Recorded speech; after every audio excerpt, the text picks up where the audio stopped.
ఖైరతాబాద్ లో ఉన్నటువంటి యువకులందరూ కూడా దాటిపైకి వచ్చి ఇంత అంగరంగ వైభవంగా మరి నేత్ర కార్యక్రమాన్ని చేపట్టి వచ్చేటువంటి ప్రజలకు ఈరోజు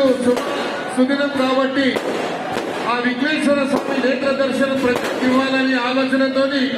ఖైరతాబాద్ ఉన్నటువంటి యువకులందరూ కూడా ఈ కార్యక్రమాన్ని చేపట్టి వారి భుజస్కంధాల మీద వేసుకొని కార్యక్రమాన్ని విజయవంతం చేసినందుకు అందరికీ పేరు పేరున వచ్చినటువంటి వారికి ధన్యవాదాలు. ఇక్కడ స్థానిక కార్పొరేటర్ సోదరి